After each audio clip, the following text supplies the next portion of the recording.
అందరికీ నమస్కారం. రఘురామ్స్ గాంధీగిరి యూట్యూబ్ ఛానల్కి స్వాగతం, సుస్వాగతం. ఈరోజు మనం తీసుకున్నటువంటి అంశం, మన జీవితం నలుగురికి ఆదర్శంగా ఉండాలి అని అంటే ఏ నియమాలు పాటించి మనం ముందుకెళ్తే మన జీవితం ఆదర్శవంతంగా ఉంటుందన్న దాని గురించి మనం మాట్లాడదాం. మనిషి జీవితం చాలా చిన్నది. ఈ జీవితంలో రకరకాలైనటువంటి సంఘటనలు జరుగుతూ ఉంటాయి. అనుకున్నవి జరగచ్చు, మనం ఊహించినటువంటి పరిస్థితులు ఎదురవ్వచ్చు.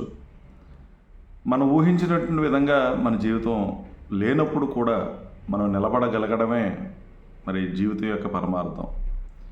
మరి ఇటువంటి జీవితం ఆదర్శవంతంగా ఉండాలి, ఎటువంటి పరిస్థితులైనా మనం తట్టుకొని నిలబడగలగాలి, లేదా ఒక మనిషిని మంచి మనిషిగా సమాజం గుర్తించాలి అని అంటే ఈ నియమాల్ని ఖచ్చితంగా మనం పాటించాలి. మనిషి జీవితానికి ఖచ్చితంగా ఒక లక్ష్యం అంటూ ఒకటి ఉండాలి.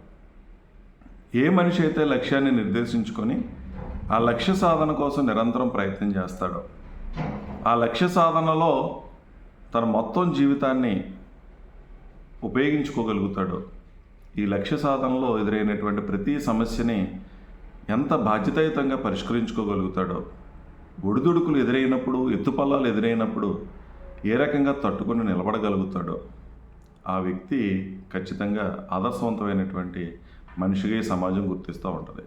సో లక్ష్య సాధన చాలా ప్రధానమైన అంశం. లక్ష్య సాధన ఉండాలి అని అంటే లక్ష్యాన్ని నిర్దేశించుకోవటం, ఆ లక్ష్యాన్ని నిర్దేశించుకుని దాన్ని సాధించడం కోసం నిరంతరం తప్పించడం అనేది ఒక ప్రధానమైనటువంటి నియమంగా మనిషి పెట్టుకోగలగాలి. మరొకటి, ఈ సమాజం కొన్ని నియమాలు, నిబంధనలు పెట్టి ఉంటుంది.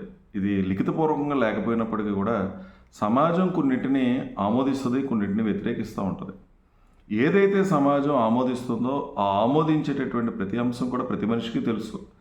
ఇది చేస్తే మంచి అని, ఇది చేస్తే చెడని, ఇది చేస్తే సమాజం మనని మంచిగా భావిస్తుందని, ఇటువంటి పనులు చేస్తే సమాజం మనని చెడ్డగా భావిస్తుంది అనేటువంటి విషయం ఎవరికి నేర్పించకుండానే ఈ సమాజంలో జరుగుతున్నటువంటి సంఘటనల దృష్ట్యా మనందరికీ కూడా తెలుసు.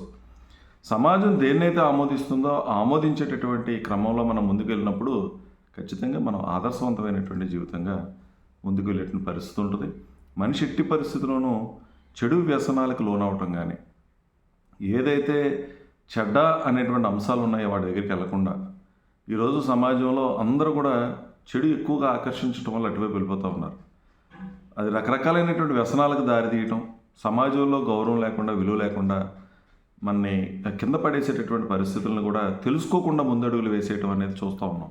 తాత్కాలికమైనటువంటి ఆనందం కోసం, తాత్కాలికమైనటువంటి సుఖాల కోసం చెడ్డ అలవాట్లు, చెడ్డ స్నేహాలు ఇవన్నీ కూడా మనిషి ఖచ్చితంగా విడిచిపెట్టాలి. ఎప్పుడైతే నువ్వు చెడును విడిచిపెడతావో, చెడు వైపు వెళ్లకుండా ఉంటావో, అప్పుడు నువ్వు ఖచ్చితంగా ఆదర్శవంతమైనటువంటి వ్యక్తిగా ఈ సమాజం నిన్ను గుర్తిస్తూ ఉంటుంది.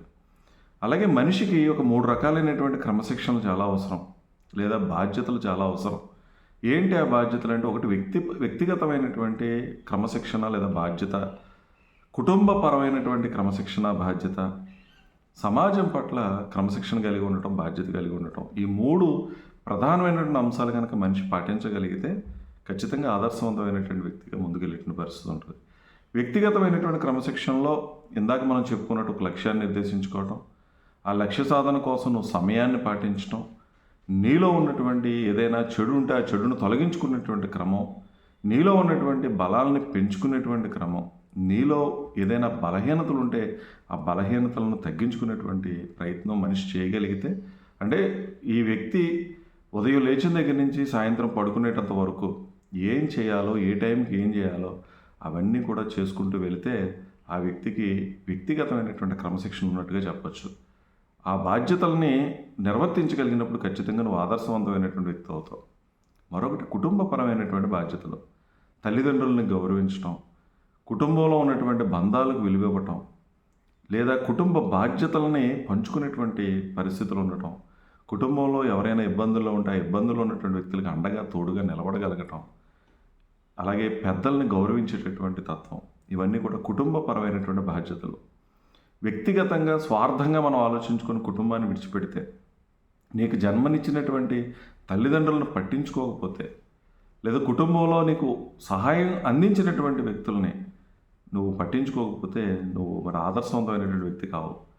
ఖచ్చితంగా కుటుంబం పట్ల నీ బాధ్యత ఏంటో నువ్వు గుర్తెరిగి నీ ఎదుగుదలకు వాళ్ళు చేసినటువంటి సహాయానికి కృతజ్ఞతగా, తల్లిదండ్రుల పట్ల కృతజ్ఞతగా కలిగి ఉండటం, కుటుంబంలో ఉన్న ఇతర పెద్దల పట్ల కృతజ్ఞతతో ఉండటం, గౌరవంగా ఉండటం, వాళ్ళ శేష జీవితంలో మనం తోడుగా నిలబడగలగటం, ఈ బాధ్యతలను మనిషి సక్రమంగా కనుక నిర్వర్తించగలిగితే ఖచ్చితంగా ఆదర్శవంతమైనటువంటి వ్యక్తిగా ముందుకెళ్ళేటువంటి పరిస్థితి ఉంటుంది. ఇక సమాజం పట్ల బాధ్యత. నువ్వు ఎదిగేవాడినంటే సమాజానికి నువ్వు ఎంతో కొంత ఉపయోగపడేటువంటి పరిస్థితి ఉండాలి. ఈ సమాజం నుంచి నువ్వు చాలా తీసుకున్నావు, చాలా వసతులు పొందావు, ఈ ప్రకృతి నుంచి ఎన్నో రకాలైనటువంటి అనుభవాలు నువ్వు పొందగలిగావు, ఉపయోగాలు నువ్వు పొందగలిగావు, లబ్ధి నువ్వు పొందగలిగావు. ఖచ్చితంగా ఈ సమాజాన్ని నువ్వు ఎదురు తిరిగివ్వాలి. నువ్వు సంపాదించేటటువంటి సంపాదనలో సమాజ హితం కోసం నువ్వేం ఖర్చు పెడతా ఉన్నావు, మానవ సంబంధాలు నిలబెట్టుకోవడానికి నువ్వేం చేస్తూ ఉన్నావు, సమాజంలో నలుగురితోనూ కష్ట సుఖాల్లో పంచుకునేటువంటి పరిస్థితి నీకు ఉందా లేదా, ఇవి కూడా చాలా ప్రధానమైనటువంటి అంశాలు. అలాగే ప్రకృతిని ప్రేమించడం, పర్యావరణాన్ని పరిరక్షించడం, అలాగే ప్రభుత్వం పట్ల నువ్వు చేయాల్సినటువంటి కర్తవ్యాలు ఏదైతే ఉన్నాయో, బాధ్యతలు ఏదైతే ఉన్నాయో, విధులు ఏదైతే ఉన్నాయో వాటన్నింటిని నువ్వు సక్రమంగా నిర్వర్తించడం అనేది నువ్వు చేయగలిగితే, అలాగే చట్టాలను గౌరవించడం, ఏదైతే నియమాలు ఉన్నాయో, నిబంధనలు ఉన్నాయో, ప్రభుత్వం నిర్దేశించినటువంటి అంశాలు ఉన్నాయో వాటన్నింటినీ నువ్వు నిర్వర్తించినప్పుడు నువ్వు ఆదర్శవంతమైనటువంటి మనిషికి సమాజంలో గుర్తింపు అనేది వచ్చేటువంటి పరిస్థితి ఉంటుంది. కాబట్టి ఈ విధమైనటువంటి నియమాలను నువ్వు పాటిస్తూ ఒక బాధ్యతాయుతమైనటువంటి పౌరుడిగా ఎక్కడా కూడా అవినీతి అనే దానికి ఆస్కారం లేకుండా కష్టపడేటువంటి తత్వాన్ని అలవాటు చేసుకొని, కష్టాన్ని కనుక నమ్ముకొని, ఈ బాధ్యతలను అంతేగాని తలపొగరుతో ఏదో చిన్న అధికారం వస్తే గర్వంతోనూ, డబ్బులు వస్తే ఎవరిని పట్టించుకోకుండా ఉండేటువంటి పరిస్థితితోనూ, దేన్నైనా డబ్బుతో కొనేయచ్చు అనేటువంటి భావాలు, ఇటువంటి ఎట్టి పరిస్థితులను మనిషికి ఉండకూడదు. మనిషి ఎంత ఎదిగినా ఒదిగి ఉండేటువంటి తత్వాన్ని మనం అలవాటు చేసుకోవాలి.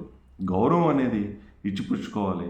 నువ్వు ఎదుటి వ్యక్తి యొక్క స్థాయిని బట్టి కాకుండా మనిషి అనేటువంటి ఆలోచనతో, ఎదుటి వ్యక్తి కూడా ఒక మనిషి అనేటువంటి మానవత్వంతో కనుక ఉండగలిగితే, ప్రతి మనిషిని గౌరవించగలిగితే, ప్రేమించగలిగితే, ఆపదలో ఉన్న వాళ్ళని ఆదుకోగలిగితే, ఓదార్చగలిగితే ఖచ్చితంగా నువ్వు ఆదర్శవంతమైనటువంటి మనిషిగా కీర్తించబడతావు. కాబట్టి ఈ లక్షణాలని, ఈ నియమాలని మనం అలవాటు చేసుకుని జీవితంలో కూడా పాటించగలిగితే నువ్వు కూడా ఒక ఆదర్శవంతమైనటువంటి వ్యక్తిగా, నీకంటూ ఈ సమాజంలో ఒక గుర్తింపు ఉన్నటువంటి వ్యక్తిగా, చరిత్రలో నీకంటూ ఒక స్థానం ఉన్నటువంటి వ్యక్తిగా ఖచ్చితంగా నిలబడతావు.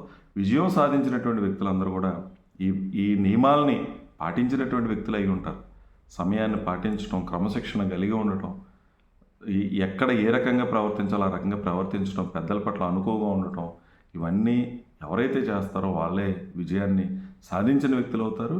అట్ ది సేమ్ టైం చరిత్రలో వాళ్ళకంటూ ఒక స్థానం సంపాదించుకున్నటువంటి వ్యక్తులు అవుతారు. కాబట్టి ఈ నియమాలన్నింటినీ మన జీవితంలో పాటించి మీరు కూడా ఆదర్శవంతమైనటువంటి వ్యక్తులుగా, మీ జీవితం నలుగురికి ఆదర్శవంతంగా ఉండేటటువంటి విధంగా మీరు జీవిస్తారని ఆశిస్తూ, మరి ఓపికగా ఈ వీడియో చూసిన ప్రతి ఒక్కరికి పేరు పేరున ధన్యవాదాలు తెలియజేస్తూ సెలవు తీసుకుంటున్నాను.